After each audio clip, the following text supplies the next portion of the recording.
दोनों को पहले को पुट कर देना, क्या मिल जाएगा, ऑर्डर ऑफ रिएक्शन मिल जाएगा। या तो आप इस तरीके से जा सकते हो, या फिर स्मार्ट वर्क करो, डायरेक्ट सोचो, डाटा देखो और आंसर चिपकाओ। ठीक है, कर लोगे। ये आपका कौन सा मेथड हो गया, काउंट ऑफ मेथड, जिसको आप इनिशियल रेट मेथड भी कहते हो। ठीक है, हो गया, समझ में आ गया होगा।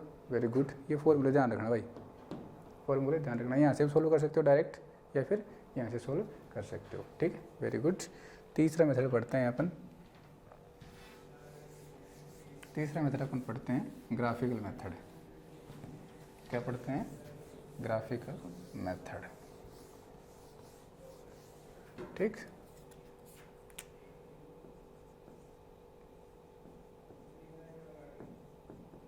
तीसरा है ग्राफिकल मेथड। ठीक है भाई।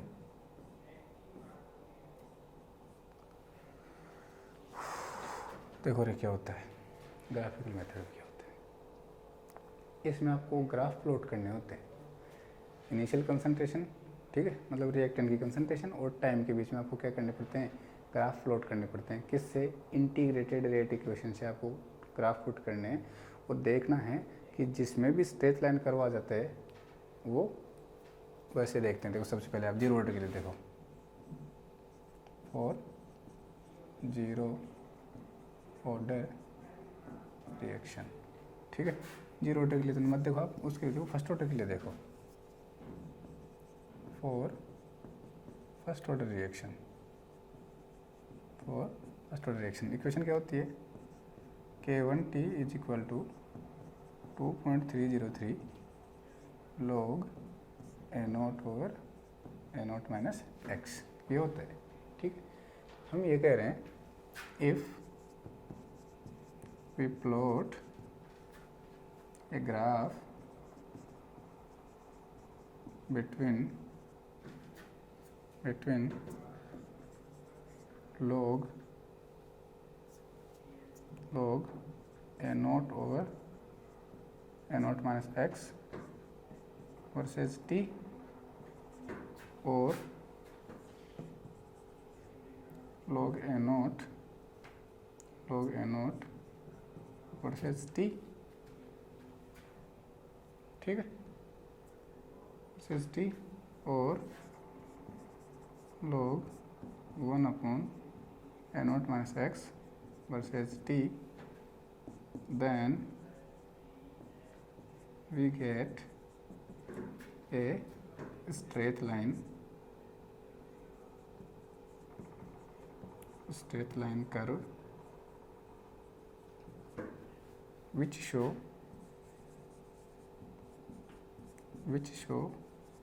first order behavior,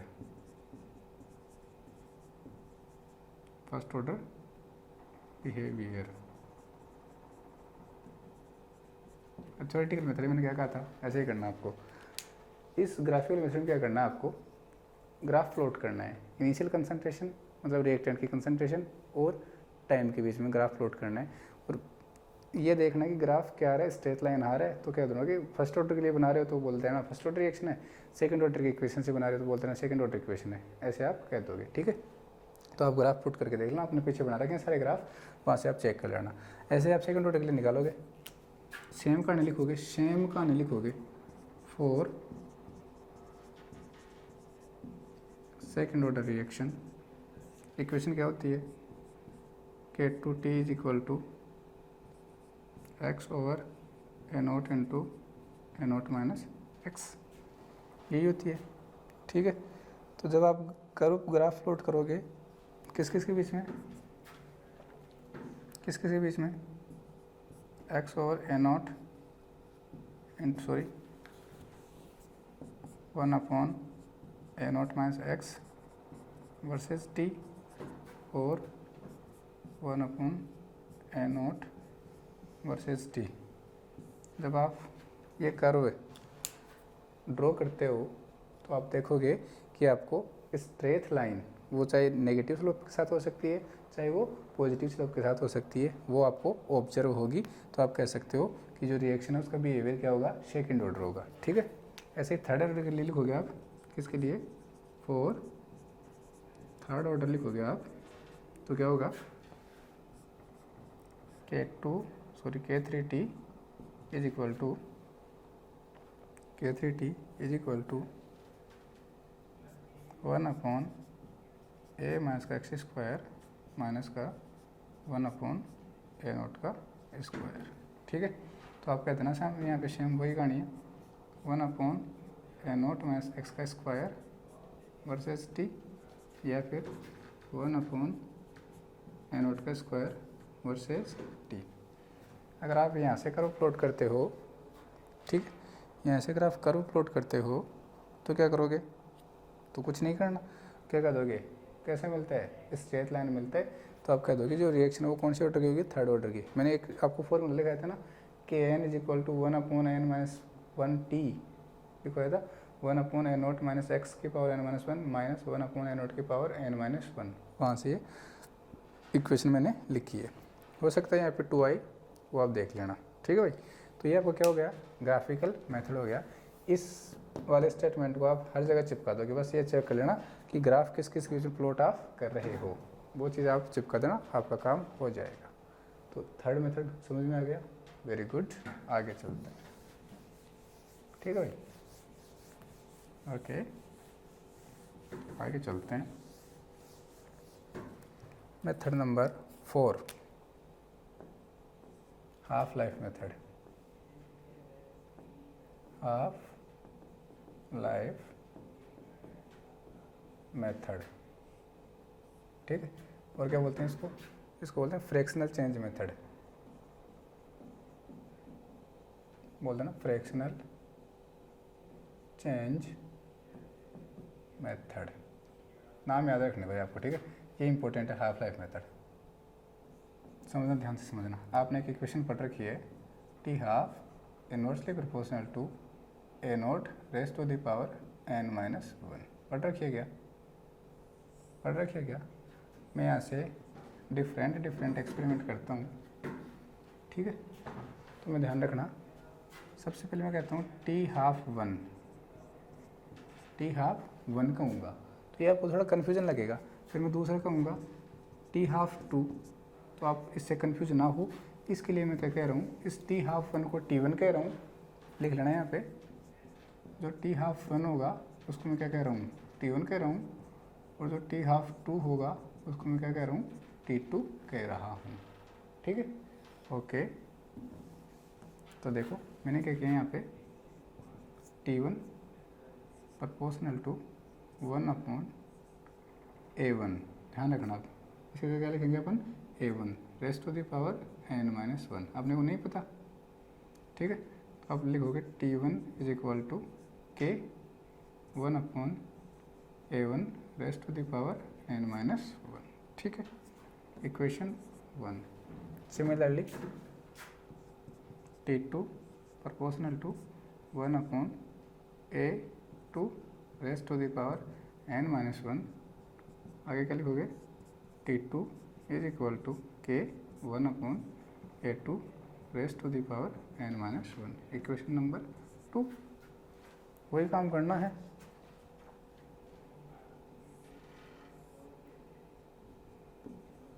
equation 1 divided by equation 2, दोनों को डिवाइड करो, क्या आएगा, T1 over T2 is equal to, देखो कैसे क्या कट जाएगा, ध्यान से देखोगे ना तो आपके पास ये आएगा। ठीक है ना, आपने पीछे सी कहा था, यहाँ ए कह दिया, इनिशियल कंसंट्रेशन तो वही है, वहाँ पे सी इनिशियल कंसंट्रेशन थी, यहाँ पे ए लिख दिया उसको। ठीक है, आप यहाँ से ये लिख सकते हो, क्या बोलना मेरे को, T1 over T2 is equal to क्या होगा, A2 ओवर A1 की होल पावर n-1, कह सकते हैं इसको।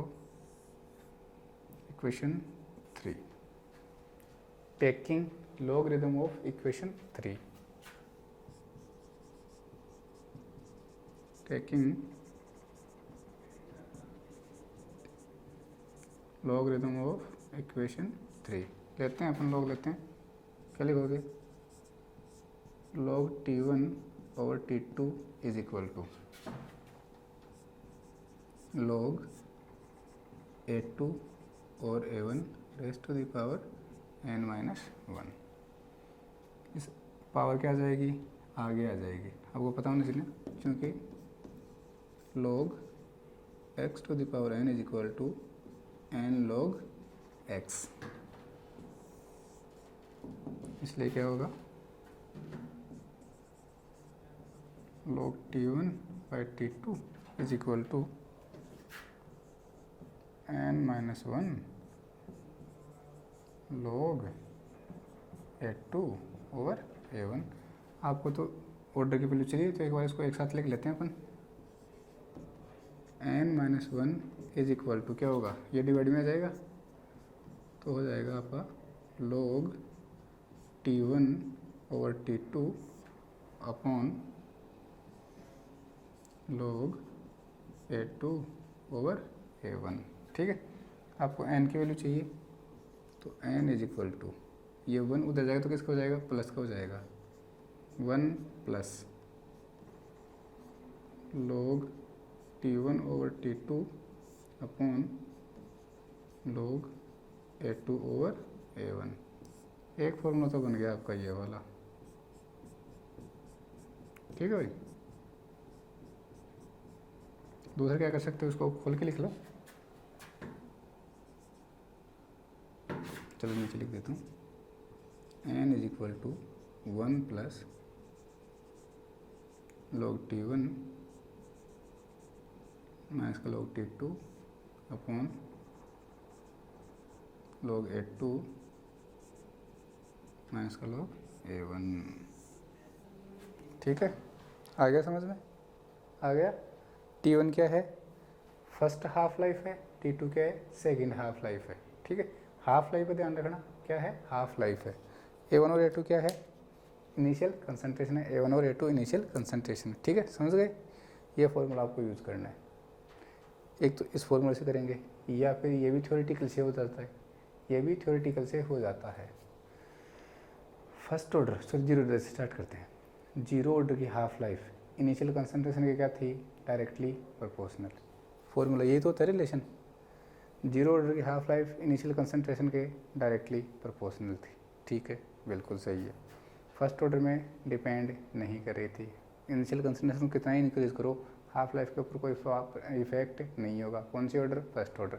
सेकंड ऑर्डर में क्या होता था, इनवर्सली प्रोपोर्शनल होता था, इनिशियल कंसंट्रेशन इंक्रीज करती थी, हाफ लाइफ डिक्रीज करती थी, इनिशियल कंसंट्रेशन इंक्रीज करती थी, हाफ लाइफ डिक्रीज करती थी। तो या तो थ्योरेटिकल डाटा से सॉल्व कर लेना, या फिर इस फॉर्मूले से सॉल्व आप कर लेना। ठीक है, बहुत बढ़िया। लास्ट वाले में आ जाओ, लास्ट वाले में आ जाओ, ओस्टवाल्ड आइसोलेशन, चलो उधर लिख दूँ, चलो यहाँ लिख देता हूँ। ठीक है, ये लो 500 में आ जाओ, ओस्टवाल्ड आइसोलेशन मेथड। ठीक है, इसको अपने यहीं पे कन्वर्ट कर दिया भाई। देखो क्या कहता है, इस नाम पे मत जाओ, इस पे जाओ, शूड ऑर्डर मेथड। इसमें क्या होता है, आप एक से ज़्यादा रिएक्टेंट लेते हो। ठीक है, जब आपके पास रिएक्शन होती है उसमें एक से ज़्यादा रिएक्टेंट होते हैं, तो हमें क्या करना है, उस होल रिएक्शन का ऑर्डर कैलकुलेट करना है। तो उसके लिए हम क्या करते हैं, कोई एक रिएक्टेंट हो तो अपन अपनी मर्जी से रख लेते हैं, जिसके रिस्पेक्ट में अपने ऑर्डर फाइंड करना है, और जो और रिएक्टेंट बच गए उनकी कंसंट्रेशन को अपन एक्सेस में मान लेते हैं, उनके कंसंट्रेशन को अपन एक्सेस में मान लेते हैं। तो उनको जब एक्सेस में मान लोगे तो रेट लॉ में वो तो शामिल नहीं होंगे, जो एक बचेगा वो आपका रेट लॉ में आ जाएगा। ठीक है, तो एक समझना, एक इक्वेशन से समझना, शॉर्ट ऑर्डर से आएगा समझ में। ये एक इक्वेशन आपके पास ए प्लस बी प्लस का सी विल गिव प्रोडक्ट। ठीक है, सबसे पहले हम क्या करते हैं, केस फर्स्ट मानते हैं, case first. If reactant B and C is in excess। ध्यान रखना भाई, थ्योरी नहीं बता रहा मैं, केवल डायरेक्ट आपको तरीका बता रहा हूँ, थ्योरी आप खुद लिख सकते हो। ठीक है, if reactant B and C are in excess, तो क्या होगा, जो आपकी रेट है, ठीक है, is equal to K A raise to the power N1 हो जाएगी। समझ में आया? इक्वेशन 1। ठीक है, तो यहाँ पे क्या हो जाएगा, ऑर्डर विद रेस्पेक्ट टू ए क्या हो जाएगा, N1। ये रेट कैसे आई है, एक्सपेरिमेंटल। ये रेट कैसी है, एक्सपेरिमेंटल। ठीक है, अपने बी और सी को किस में मान लिया, एक्सिस में मान लिया, तो ए। अब देखो यहाँ पे ए ये नहीं लिखना, ये अपने को खुद लिख दिए, अगले ने लिख के दिए ए। ठीक है, ऐसे ही case 2, if reactant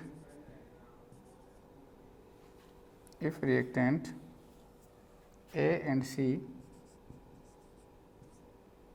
are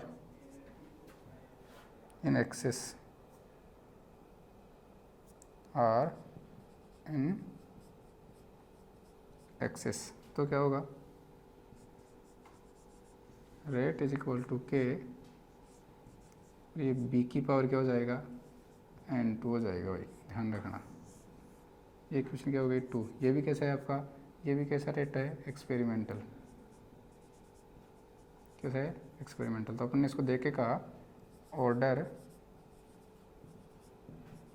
with respect to B क्या आएगा, N2 आएगा भाई। ठीक है, ऐसे ही case 3, if reactant A and B are in excess, तो किसके रेस्पेक्ट में निकालोगे, सी के रेस्पेक्ट में, तो क्या लिख दोगे, रेट इज इक्वल टू के कंसंट्रेशन ऑफ सी और 3। ठीक है, इक्वेशन इसको आप 3 कह दोगे। और ये भी कैसा है, एक्सपेरिमेंटल है। ठीक है, क्या कहोगे, ऑर्डर विद रेस्पेक्ट टू सी क्या आ जाएगा, N3। ठीक, इसको रफ कर रहा हूँ मैं।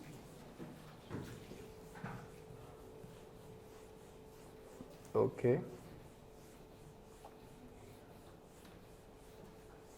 ठीक, चलो तो यहाँ से क्या कैलकुलेट कर सकते हो, टोटल ऑर्डर ऑफ रिएक्शन कैसे कैलकुलेट करोगे, N1 plus N2 plus N3। ठीक है भाई, A1 B और C के रेस्पेक्ट में ऑर्डर आया था N1 N2 और N3, तो हमने क्या कर दिया, तीनों को ऐड कर दिया। ठीक है, आया समझ में? ठीक है, आपने एक बार इसके लिए रेट लिखा था, जो एक्सपेरिमेंटली रेट लिखी थी आपने, वो क्या आई थी, के A raise to the power N1, B raise to the power N2 और C raise to the power N3, ये आई थी भाई, ध्यान रखना। इस रिएक्शन के लिए जब आपने रेट लिखी तो ये आई थी, और ये कैसी आई थी, मैन यही है भाई, ये कैसी है, एक्सपेरिमेंटल है। कैसी है, एक्सपेरिमेंटल है। ठीक, तो अब देखो क्या हो रहा है, इसके रेस्पेक्ट में हमने देखा कि हमें एक रेस्पेक्ट में ऑर्डर फाइंड करना है, तो हमने बी और सी को किस में मान लिया, एक्सिस में। शॉर्ट ऑर्डर में से तो करते थे, एक्सिस में मानते थे। ठीक है, तो हमने बी और सी को किस में मान लिया, एक्सिस में मान लिया। तो हमें पता है जब हम जिसको एक्सिस में मानते हैं उसको रेट में हम कंसिडर नहीं करते हैं, इसलिए हमने एक रेस्पेक्ट में लिखा, केवल इसी को लिखा। फिर हमने क्या किया, ए और सी को एक्सिस में मान लिया तो केवल रेट में बी लिखा। ऐसे ही बी और सी को मान लिया, सॉरी उसको ए और बी को मान लिया तो क्या लिखा, सी। तो इनके रेस्पेक्ट में ऑर्डर N1 N2 N3 निकाल दिया, टोटल ऑर्डर क्या गया, N1 plus N2 plus N3। ठीक है भाई, ये आपकी determination of order of reaction क्या होती है, कंप्लीट होती है। 5 मेथड थे, आई होप आपको बहुत अच्छे से ये समझ में आए होंगे। आए समझ में, वेरी गुड। तो एक न्यूमेरिकल कर लो, क्या कर लो, एक न्यूमेरिकल कर लो, क्वेश्चन करो एक। ठीक है, क्वेश्चन करो,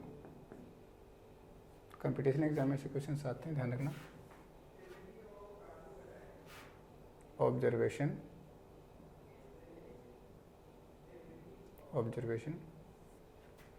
इधर कंसंट्रेशन ऑफ ए है, ध्यान रखना कंसंट्रेशन ऑफ ए है, इधर कंसंट्रेशन ऑफ बी है, और इधर हाफ लाइफ है।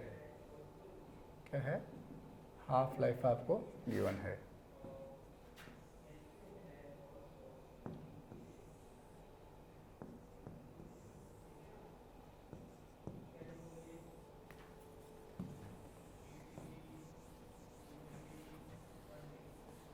क्वेश्चन है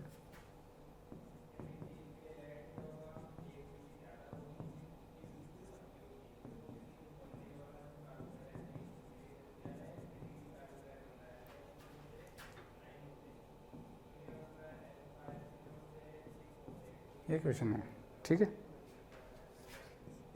देन करेक्ट रिप्रेजेंटेशन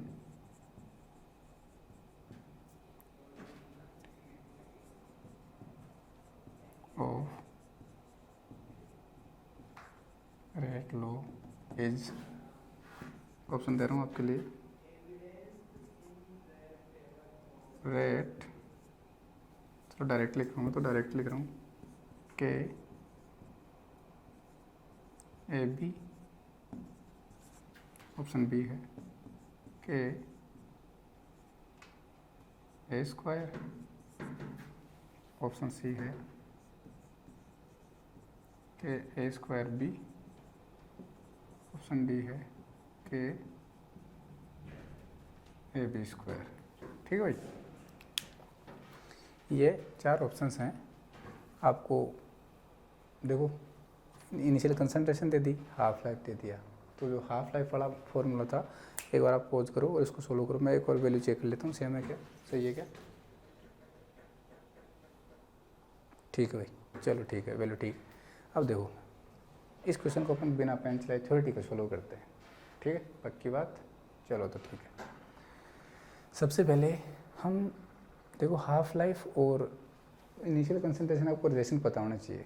अभी थोड़ी देर पहले फॉर्मूला लगा था, जो टी हाफ है वो इन्वर्सली प्रोपोर्शनल होता है किसके, ए की पावर n-1 के, ठीक है ना। आपने ये रिलेशन पढ़ रखा है, टी हाफ ए नोट की पावर n-1 पढ़ रखा है। हमें पता है जीरो ऑर्डर के लिए जो टी हाफ है वो डायरेक्टली प्रोपोर्शनल होता है, फर्स्ट ऑर्डर पे डिपेंड नहीं करता, सेकंड ऑर्डर में इन्वर्सली प्रोपोर्शनल होता है। तो देखो आप पहले और दूसरी डाटा देख बार देखो, एक के लिए देखो, एक के रेस्पेक्ट में अपने को फाइंड करना ना ऑर्डर। तो देखो फर्स्ट वाले में कंसंट्रेशन क्या है 500, आगे देखे 500, तो कंसंट्रेशन में कोई चेंज नहीं हो रहा, कंसंट्रेशन में चेंज नहीं हो रहा तो हमें इसमें चेंज देखना ही नहीं है अपने को, तो ठीक है। रेट में भी कोई चेंज नहीं, हाफ लाइफ में कोई चेंज नहीं आ रहा, तो यहाँ से तो अपन फाइंड नहीं कर सकते। ये वाला एक्सपेरिमेंट देखो, तीसरा और चौथा देखो, क्या कर रहे हो, कंसंट्रेशन डबल कर रहे हो क्या, 10 तो कितना हो रहा है 20 हो रहा है, तो 3 से 4 में क्या हो रहा है, आप एक के रेस्पेक्ट में देख रहे हो, एक की कंसंट्रेशन हमने क्या कर दी, डबल कर दी, एक की कंसंट्रेशन क्या कर दी, डबल कर दी।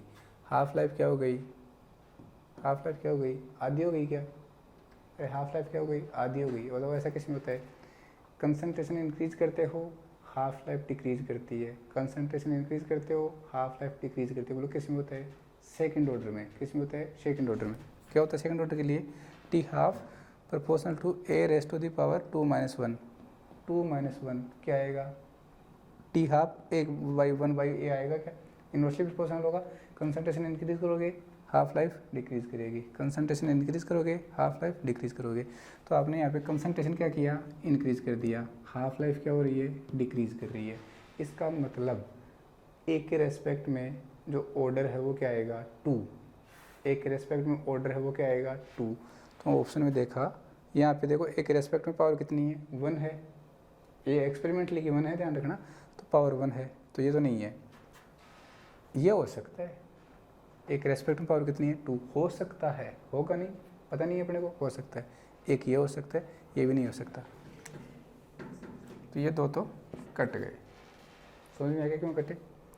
हमने देखा एक के रेस्पेक्ट में, जब हमने देखा तो हमें पता लगा कि एक के रेस्पेक्ट में ऑर्डर क्या आ रहा है 2 आ रहा है, ठीक है। तो ये तो केवल 2 ही ऑप्शन में मिल रहा है अपने को।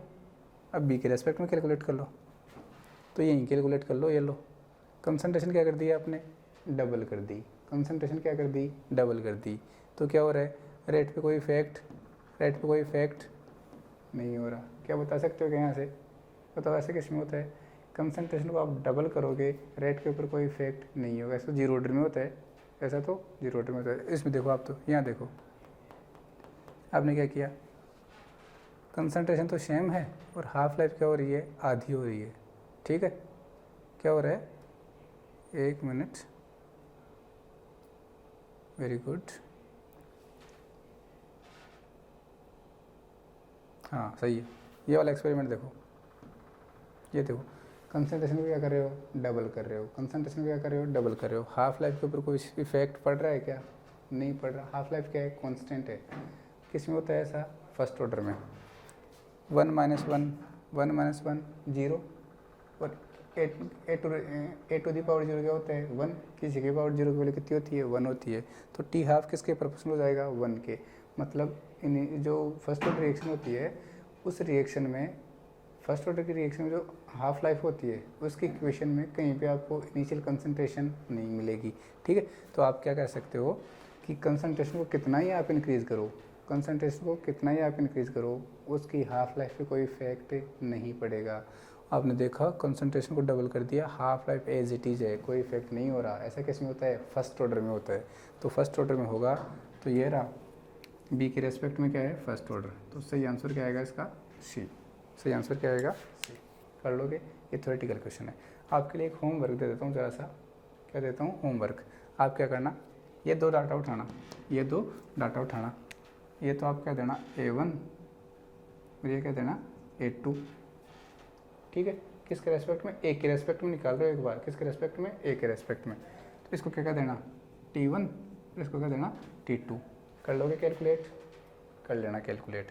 अब बी के रेस्पेक्ट में निकालोगे ना, तो इसको क्या देना A1, इसको क्या देना A2, इसको क्या देना T1, इसको क्या देना T2। कर लोगे कैलकुलेट, वेरी गुड। तो आप उसके रेस्पेक्ट में कैलकुलेट करना, आपको ऑर्डर पता लग जाएगा। जो फॉर्मूला बताया था, T half is equal to 1 plus log T1 minus log T2 upon log A2 minus का log A1, उस फॉर्मूले में रखना और कैलकुलेट कर लेना। ठीक है, ओके। आंसर मैंने आपको बता दिया है, आंसर आएगा इसका सी वाला। ठीक है, ये क्वेश्चन नेट में आया हुआ क्वेश्चन है, ध्यान रखना, और आपने इसको चुटकियों में सॉल्व कर दिया। ठीक, बहुत बढ़िया। ऐसे ही आप और भी क्वेश्चंस आपको जहाँ भी मिले उनकी प्रैक्टिस कर लेना। मैं इतनी ज़्यादा क्वेश्चन आपको नहीं करवा रहा। ठीक है, तो आप क्वेश्चंस की क्या करना, प्रैक्टिस करना। ठीक हुई, हेडिंग डालो आप, थ्योरीज ऑफ रिएक्शन रेट। ठीक है, theories of reaction rate. Reaction को आप पूरा लिखना भाई, ठीक है ना, रिएक्शन को पूरा लिखना है। सबसे पहले आप समझना, एक तो ये समझा रहा हूँ अभी, ठीक है, उसको ध्यान से समझ लेना भाई, ध्यान से समझ लेना। पहला है effect of temperature on reaction rate, on reaction rate. तो मैं इसको भी केवल आपको एक्सप्लेन कर रहा हूँ, समझा रहा हूँ, थ्योरी इसकी नहीं लिखवा रहा, क्योंकि मैंने इसको पीछे आपको एक्सप्लेन कर दिया है। याद करो, factors affecting rate of reaction, याद करो, factors affecting rate of reaction. वहाँ पे लिखा था इफेक्ट ऑफ टेम्परेचर, लिखा था क्या, क्या कहा था, on increasing temperature, on increasing temperature kinetic energy of molecules, kinetic energy of molecules increases, number of collisions increases, rate of reaction increases. कहा था कि नहीं कहा था, बिल्कुल कहा था। ठीक है, तो फिर वहाँ पे एक चीज़ और लिखी थी, टेम्परेचर कोफिशिएंट। क्या लिखा था, टेम्परेचर कोफिशिएंट। तो वो चीज़ आप यहाँ लिख लेना कि व्हेन, मैं रिपीट कर देता हूँ, व्हेन वी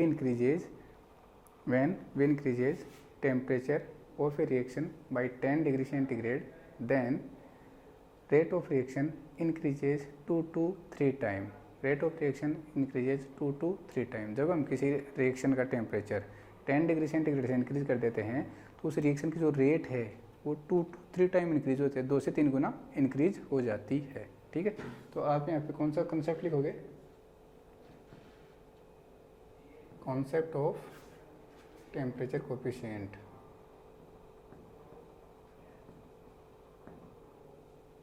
ठीक है भाई, ये मैंने पीछे आपको बता दिया है, फिर भी आप इसको अच्छे से थ्योरेटिकल वाइज लिखोगे। क्या था, K T plus 10 over K T approximate equal to 2 to 3 time, ये तो था। और आपका ये वाली जो टर्म थी के T plus 10 over K T, ये क्या थी, इसी को बोलते हो आप टेम्परेचर कोफिशिएंट। क्या बोलते हो, टेम्परेचर कोफिशिएंट। बैठा दिमाग में, बैठा, चलो ठीक है। अब इसी में अपन एक और पढ़ते हैं, आर्रेनियस थ्योरी। आर्रेनियस थ्योरी अपन इसमें पढ़ते हैं, ठीक भाई। क्या पढ़ते हैं, आर्रेनियस थ्योरी अपन इसमें पढ़ते हैं, ठीक। अब ये आर्रेनियस थ्योरी क्या बोलती है, यहाँ पे आपको एक आर्रेनियस इक्वेशन याद रखनी होती है। आर्रेनियस इक्वेशन आपको एक याद रखनी होती है। वो इक्वेशन क्या है, k is equal to A dot E की पावर माइनस का E A over R T. और ये इक्वेशन कहती है when temperature increases, when temperature of reaction increases, rate of reaction increases exponentially।